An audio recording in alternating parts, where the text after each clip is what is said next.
Kimdir o? Kimdir ki mənim qızımın üstünə qışqırır? Qudurdu, it kimi gəlib zingildirdi qapının ağzında. Apardım maşınımı koydum Brand Avtokrit'te 20 bin pul verdim ona. Dedim get biznes kur. Aylıqlarını da özüm verdim. İndi biznes kurdu mənim pulumla şiləşir. Qoy gəlsin mən danışarım oyna.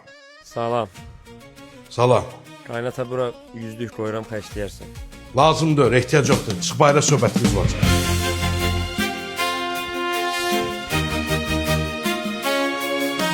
Buyur qaynata. Kürəkən, mən içəridə danışmadım, qızımla ortada pərdə var. Sən bilirsən ki, mən yetimçiliklə böyümüşəm, mənim atam olmuyor. O 100'lüyü də oraya elə qoydun, elə bildim atamsan. Mən sənə qurban olaram. Mən sənin ocundan su içərəm. Mən sənin başına pərvanə kimi dolanaram. Mən sənin ayağı uyuyaram. Lazım olsa suyu da içərəm. Ehtiyac yok. Bak saklan. Bilsen. Biz narahat ol. Mən girirəm, sən biraz gec gələrsən, yaxşı mı? Yaxşı, narahat ol. Ne dedi Ayeta?